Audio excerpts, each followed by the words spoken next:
Welcome to the show. I'm your host, Dr. Mike Wahl.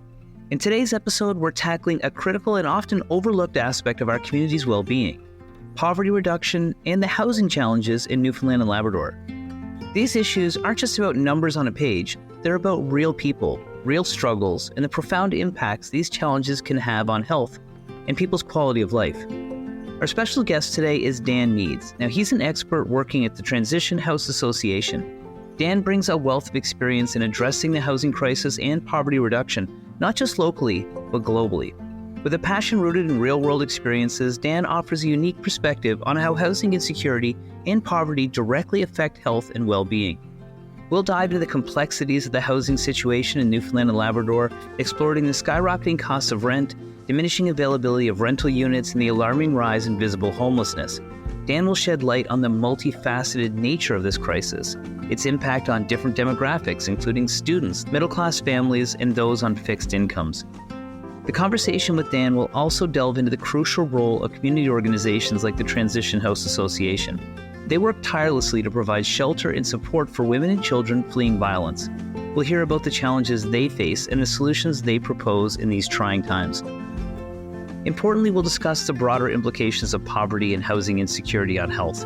From mental health struggles to physical well-being, the link between financial insecurity and health is undeniable and deeply concerning. So let's get to our chat with Dan Meades. Hi, Dan. Welcome back to the show. Hey, nice to chat, Mike.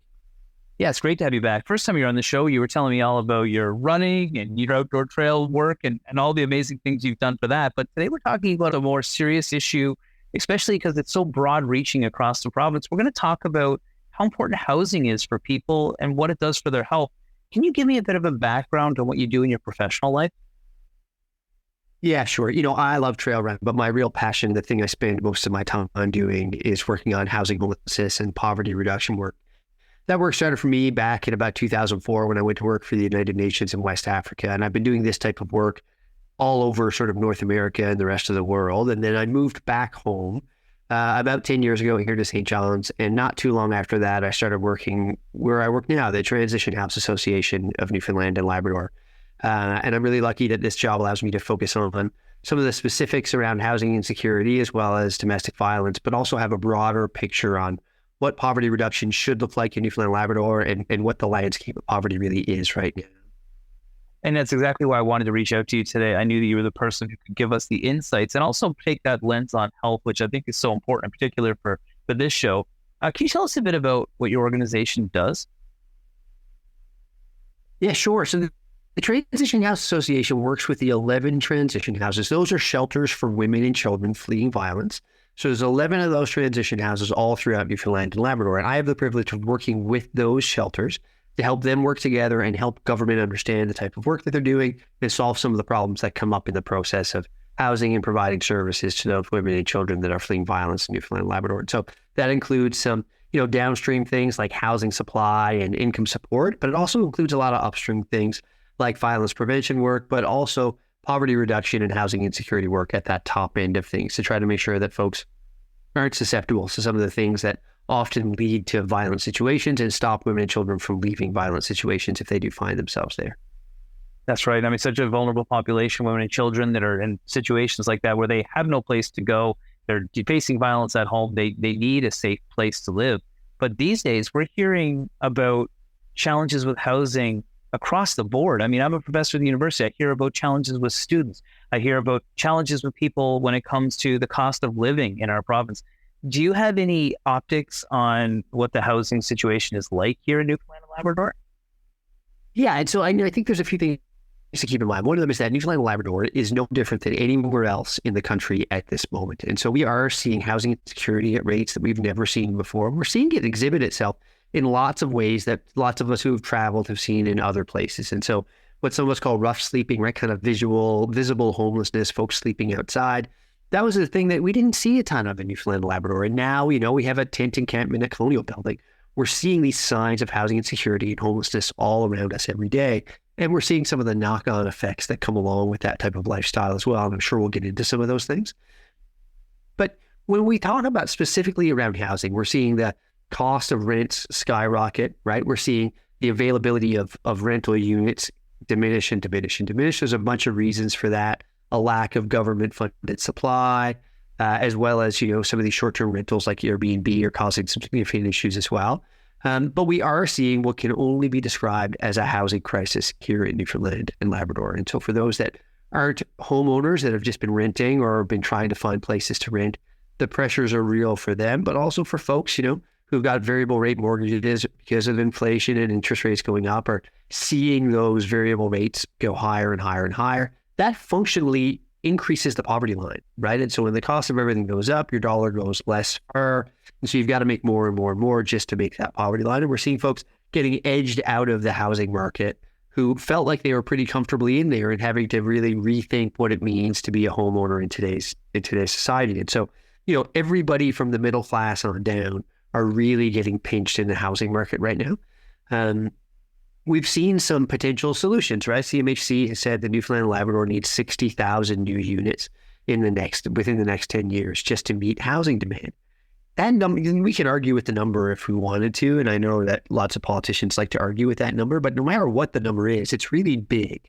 Whether it's 60,000 or 50,000 or 30,000, it's really big, especially given the number of units that the government of Newfoundland and Labrador has been able to manufacture, been able to build over the last few years. And so that huge number that's going to be required is really troublesome because there's no plan in place right now that's going to come anywhere near that giant number to start to impact the housing market the way we need it to. Well, it's interesting. You just said something that, I think maybe people aren't fully aware of yet, but I came from Fredericton originally. In Fredericton, there was all these little strawberry box that were called houses that were built for the military after the war, and they were all developed by CMHA. Can you explain quickly what that process is that they're going through and how this might actually help with expediting new homes, or at least they believe it will? Yeah, so there is some federal money coming into the province and all provinces right now to try to expedite some new builds, and that money is going to some nonprofits that do housing work. It's also going to subsidize some loan guarantees in the private sector and some other things in the private sector as well. What the hope is that, since the 70s, provinces like Newfoundland and Labrador, but lots of others as well, haven't done a great job of building subsidized housing. So we see Newfoundland and Labrador housing units all over Newfoundland and Labrador, and most of them were built in the 70s. There is this notion that if we have a big influx of federal money now, we could try to get ahead of what's already this housing crisis. Now, it is worth noting that the amount of dollars coming in from the federal government through CMHC is nowhere near the amount to build that 60,000 units.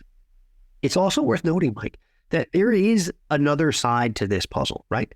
So many of us have equity in our homes, and that equity is what we're relying on down the road as part of our retirement. Lots and lots and lots of Canadians are in that situation. The result of 60,000 new homes being built in Newfoundland and Labrador, whether they're mixed use or single dwelling, whatever, would have a drastic impact on the value of the current homes that are here, right? So supply goes up. What we're seeing is demand go down. When demand goes down, prices also go down. This is how the free market works. And so there is this real tension between homeowners and the vulnerable populations, which is that in order to have people not rough sleeping, in order to have everyone to have a home which they deserve and is a human right, we need a ton more housing supply. If we were able to have a ton more housing supply, there would be a knock-on impact on the value of people's homes that they're currently in today. And that's part of the reason that this problem hasn't been tackled by governments the way that it should be.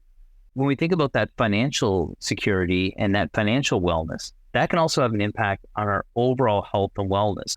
Is there a correlation between housing security, but also financial security and poverty and health?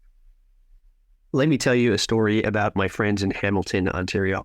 This was some work that I was a part of. I was really lucky to be a part of, and it's a little bit dated now. We did this work almost 15 years ago. It was called a Code Red report. If you Google Code Red Hamilton, Ontario, you'll find this. What we did is we studied two different postal codes in Hamilton. We studied the wealthiest postal code, and we studied the least wealthy postal code, all within the municipality of Hamilton, Ontario. And we did a bunch of really interesting work with folks there. We used a bunch of StatsCan data, and we worked with the individuals in those two communities, right, the two postal codes. And we learned a ton of interesting things. The most important thing we learned is that wealthy people in Hamilton live 22 years longer than poor people in Hamilton, Ontario. That's the life expectancy difference in Canada between whether you're rich or whether you're poor. And interestingly, It's a binary difference. So if you're living below the poverty line, that's that 22-year difference. Whereas if you're living just slightly above the poverty line, you can make up that 22-year gap. What does this tell us? Well, it tells us 1,000 things that I found interesting all throughout my career.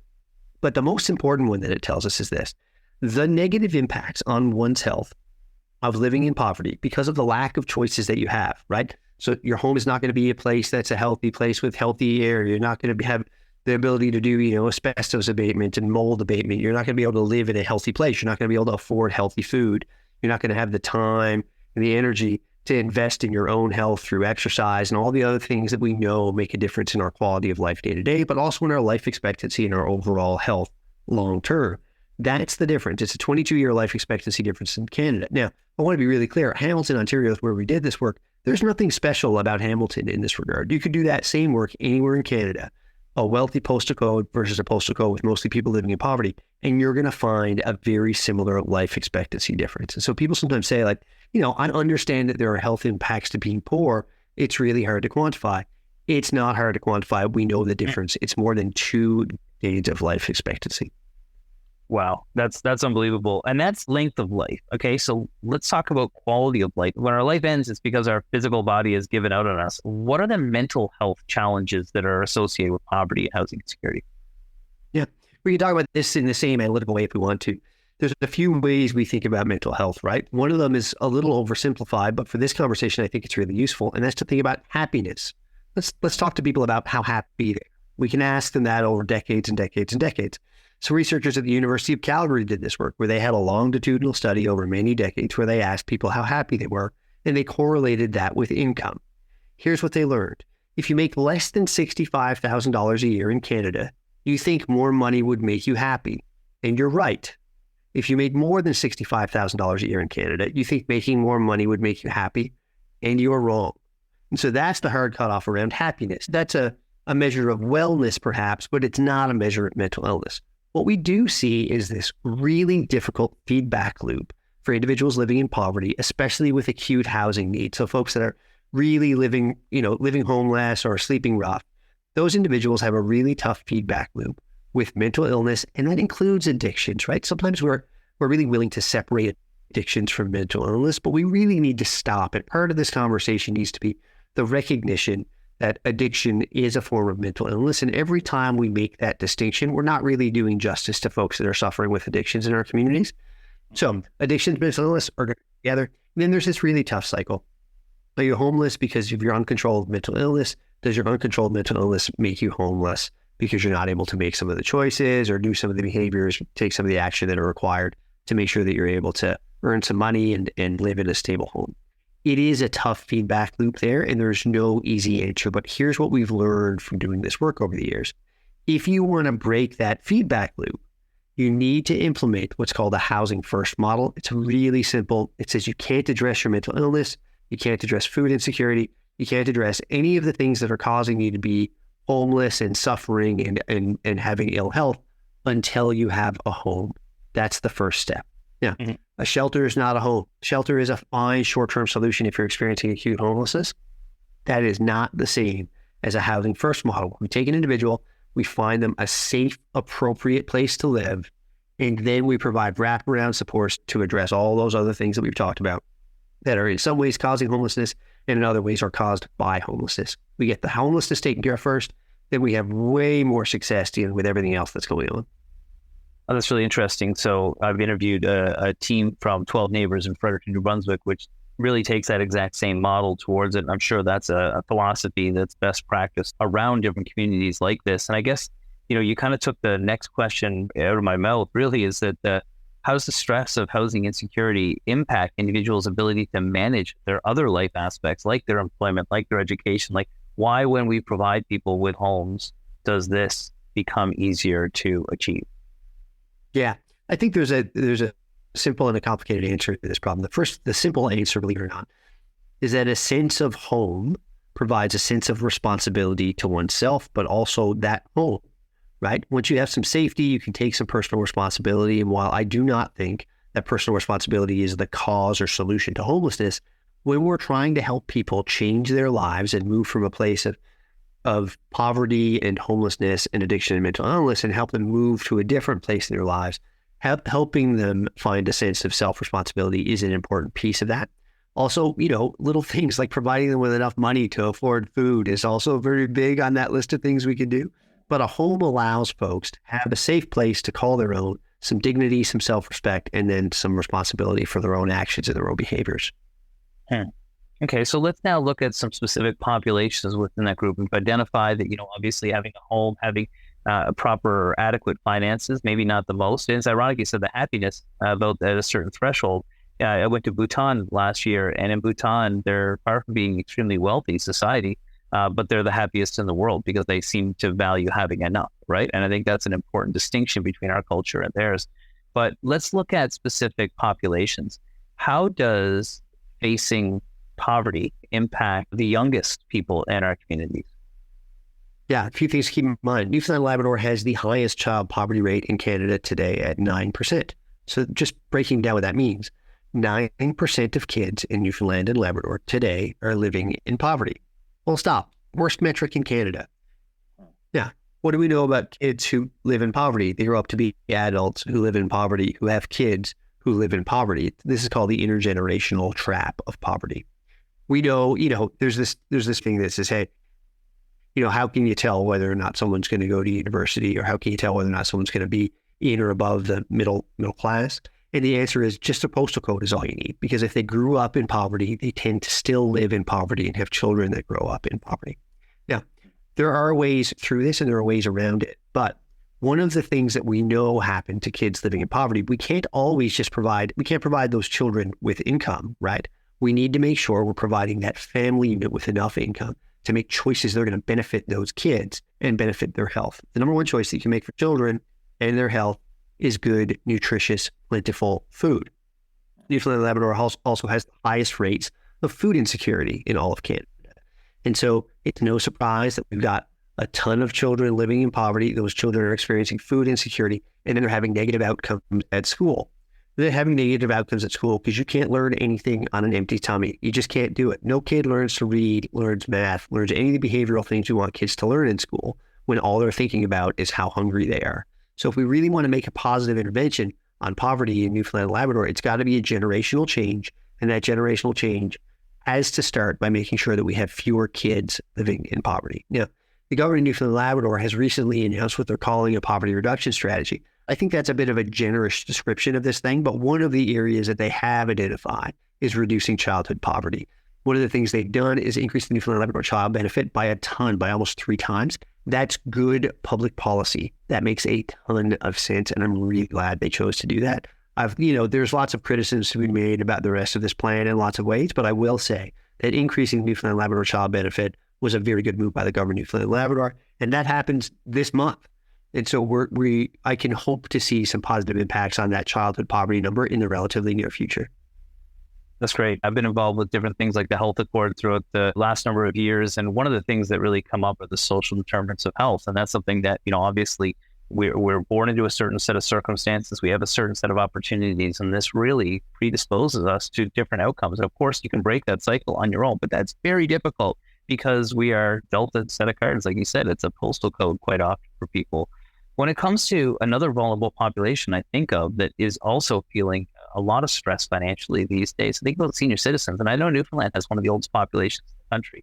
How is poverty impacting some of those individuals? Yeah. So poverty in seniors is a really interesting thing for a few reasons. In Canada, in the 70s and early 80s, poverty among our seniors rate was extremely high all over Canada. Government implemented, it wasn't called the Guaranteed Income Supplement at the time, but now we call it the GIS, or the Guaranteed Income Supplement. This is an example of a basic income program. It says once you're a senior citizen, you're able to receive a basic income, a guaranteed income supplement, and that's going to get you by. Now, whether that number is enough or not, we can have that discussion, but it is certainly far higher than any other income support rate in Canada. And so that GIS, that Guaranteed Income Supplement for seniors, reduced poverty among seniors in Canada drastically overnight. What that tells us is this: there's no secret to how we end poverty in specific populations. You can pick it by age, you can pick it by gender, doesn't matter. give people enough money to live and you can reduce poverty. Does it solve all the problems? Of course, it doesn't solve all the problems, but it does go an awful long way to allowing people to make the choices they need to make in order to meet their basic needs. And that's really what has happened in seniors. And so while there are still a problem with senior poverty in Newfoundland and Labrador and all across the country, that rate tends to be significantly lower than working age people, because once you qualify for that guaranteed income supplement, you tend to be doing a fair bit better. Now, 60 to 64-year-olds here in Newfoundland and Labrador, that's a different problem altogether. And again, the government of Newfoundland and Labrador is targeting that population between 60 and 64, is trying to improve their incomes. If you're 59, however, you're still out of luck in this province, and that's a real shame. And I guess that we can get into some specific stories now, because I know you deal with people on the front lines on a day-to-day basis. Can you share any examples of how lack of housing or poverty directly impacts an individual's health? Yeah, I mean, I think what people need to realize, the number one thing that I want to tell folks to contextualize what it means to live in poverty and how that impacts your health is think of yourself when you're not taking care of yourself, okay? So think of yourself when you're feeling really great, you've got lots of time to make sure that you're preparing good food and that you're consuming that in a way that makes you feel good. You're spending some time outdoors if that feels good to you. You're exercising. You've got some sort of a balance between what you consider work and what you consider the rest of your life. You're spending some time with your kids if you've got children, and you're feeling pretty good. So that's like one set of circumstances that I can identify for myself as like making me feel pretty good. So like personally, I feel good when I'm eating in a way that fuels my body well, when I'm running every day, when I'm spending time outside, ideally outside with my kid. She's 8, she's really fun. It's a great way to spend time. If I'm doing those things, generally, I feel pretty good. If you're living in poverty, you don't have the ability to make those choices almost ever. There is this notion that people living in poverty are sitting around doing nothing, right? They don't have jobs, or they're really just wasting away their time. It couldn't be further from the truth, especially when you have a minimum wage in this province so far below the poverty line. Anybody you know making minimum wage, they're living in poverty. They're living in poverty even though they've got that job that you see and the job you don't see that they're heading to when they get off this shift serving you coffee or making your hamburger. Those individuals are the working poor, and we've got tens of thousands of them in Newfoundland and Labrador. Those individuals don't have the time to think about how they're going to feed their bodies well, how they're going to spend time outside, exercising, reducing stress. All of those things compound. Now, if you take it to its furthest extreme, and you think about the folks that are sleeping outside tonight, you know, in early January in Newfoundland and Labrador when it's below zero outside and you're not wearing a great down-filled jacket, how does that impact your health doing it night over night over night? You don't need to be a doctor to know the difference there, that there's a meaningful difference in rough sleeping and sleeping inside your home with the furnace on.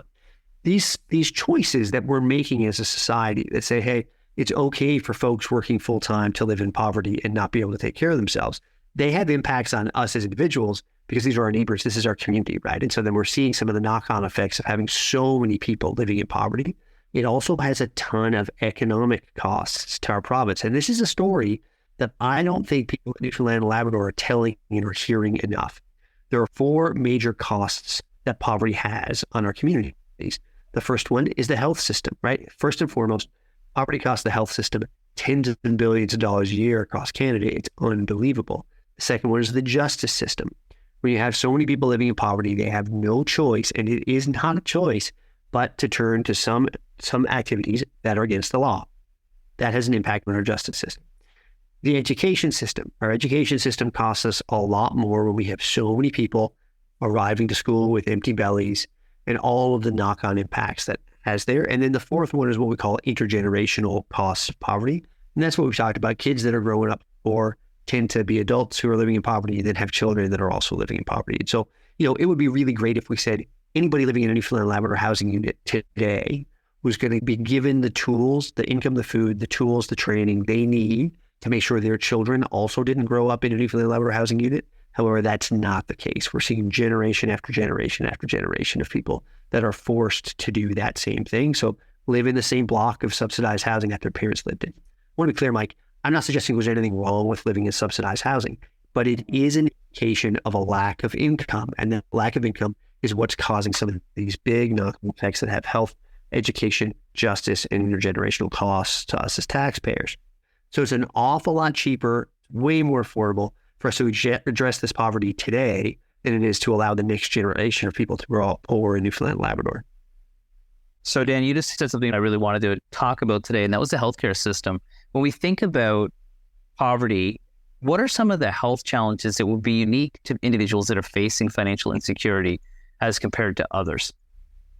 So the differences are many, but it's really important to think about the things that cost us just little bits of money can often be prohibitive to folks who are living in poverty, even those working poor that we talked about who are living in sort of modest poverty, right? So just below the poverty line. And so if you've got a fee at the pharmacy that's cost $7 or $8, well, for those of us that are working and living above the poverty line, maybe that $7 or $8 isn't something we even notice, but that could be the difference in somebody actually picking up the prescription that their doctor has prescribed or not picking up that prescription because they've got to use that $7 or $8 to send one more day's lunch to their kid's school. And so it's those little choices that make a difference. There's also the long-term problems that we see when people have no choice but to live unhealthy lifestyle all day long.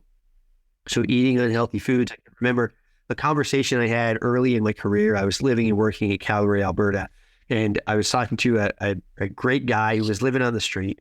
And I asked him, I was like, hey, what do you eat most days? Like what's normally on the menu? And he said, oh, if I've only got a couple of bucks, I'll definitely buy a bag of Doritos because it makes me feel full all day. There's so many calories that $5 for a big bag of Doritos, that's going to make me not think about my stomach for a majority of the day. Whereas, that guy definitely wasn't picking up broccoli. He wasn't thinking about nice chicken breasts. He was picking up something that was going to make him feel satiated. And it certainly wasn't the healthiest choices for him. And so, It's really easy for those of us that are making different choices to that to feel some sense of judgment, right?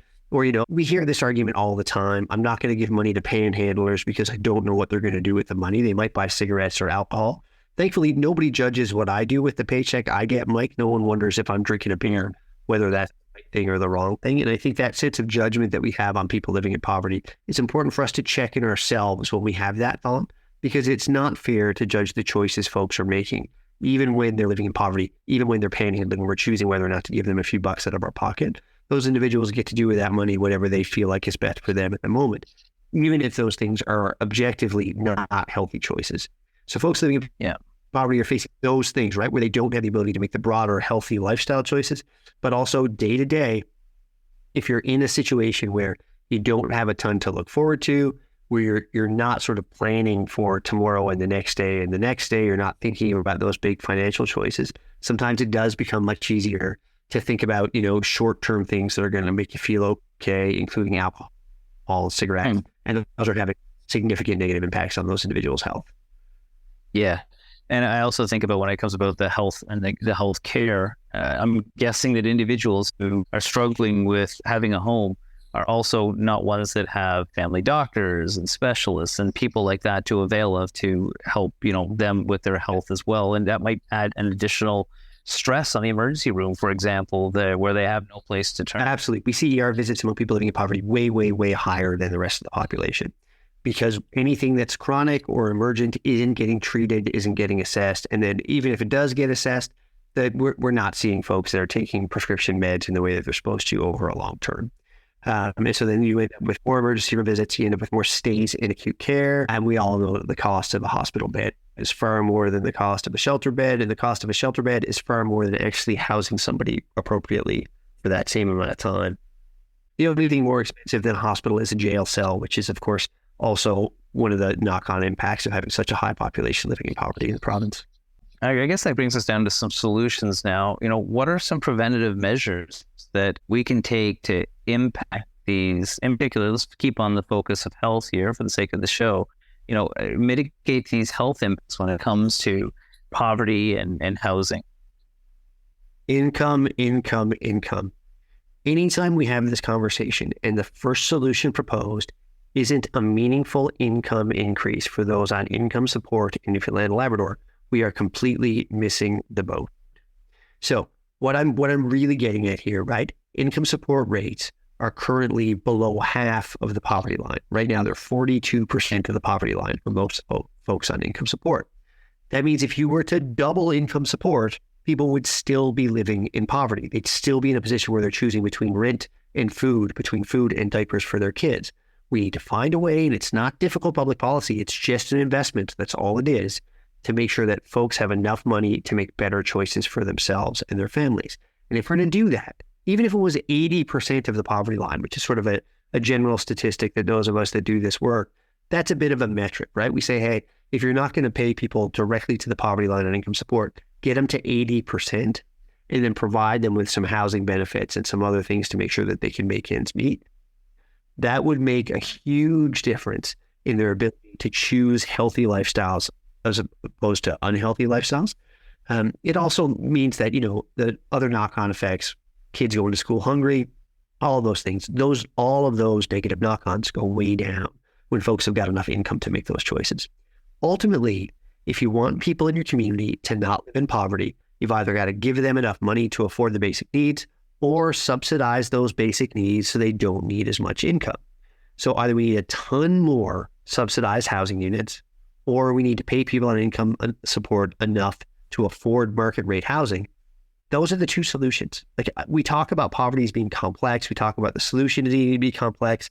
I agree with all of those things intellectually, except we're not doing the easy bits by either providing them with enough income to make those choices and afford housing, or provide enough subsidized housing that they don't need the income. You've got to do one or the other. Otherwise, we're going to continue to see increases in homelessness. Yeah, and I guess another role would be that if there is funding, there's also funding to organizations that are going to help and assist with this. How do those types of community groups play a role in helping facilitate change? Yeah, so, it's a complicated answer, and I want to be really nuanced. Part of the beauty of this longer conversation is I get to give you a more complicated answer on this. I would love to see us not building more shelters. I would love to see the province of Newfoundland and Labrador be committing to reducing the number of shelter beds instead of increasing the number of shelter beds. The problem is, because we're not doing the things that would be required for folks to have their own stable market rate or subsidized housing, we don't have a choice but to increase the number of shelter beds. So in a perfect world, we're investing less in the community sector. We're investing less in emergency responses. In a perfect world, we don't need as many folks doing this housing insecurity work. We don't need as much of that. We're always going to need some emergency shelters. We're always going to need frontline staff dealing with mental illness and addictions. I'm not suggesting that we don't need a robust nonprofit and community sector. I'm saying if we did a better job of addressing these problems upstream, I would happily be out of a job, eagerly. And I had to tell you, the people that I know that work all over the country, we would love to be able to not do these types of interviews. We would love to have less to do. We would love to see fewer people needing shelter as opposed to more people needing shelter. There's this really interesting thing that happens in the specific world of shelters for women and children fleeing violence, and that's this.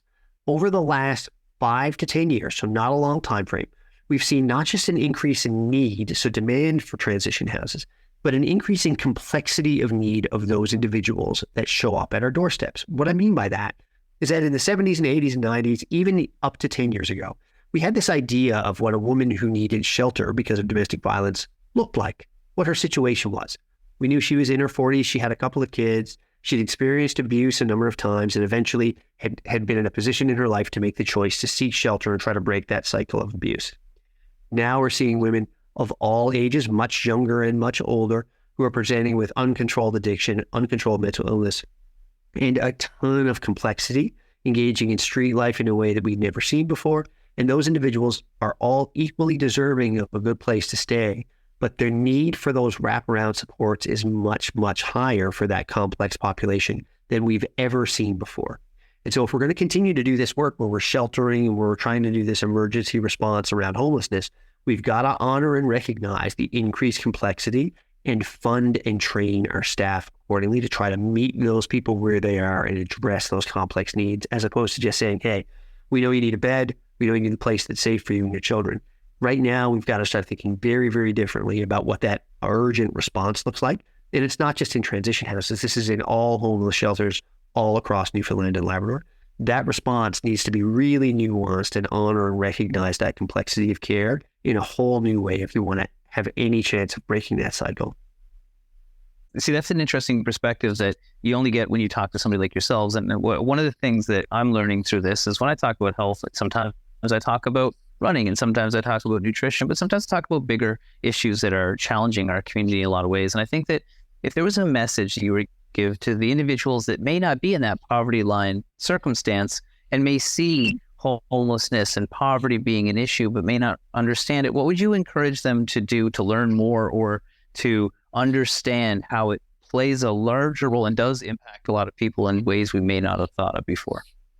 Yeah, there is this comforting thing that those of us who aren't poor and have never been meaningfully poor do. And we do this intellectually. It's an emotional response, and lots and lots and lots of us do it. I have at lots of stages in my life as well. And that's to think that there is something fundamentally different about me. Maybe it's the choices I've made. Maybe it's how hard I've worked. I somehow deserve to not live in poverty. And those people I see that I walk past on Water Street or staying at Colonial Building, those individuals, there's something different about them that caused this to happen. I would love it if folks listening to this would just take a moment and rethink that, because I can tell you from a lifetime of experience that it is just luck that has made me talking to you on the radio today, as opposed to sleeping in a tent in below zero temperatures. It is just luck that makes that difference.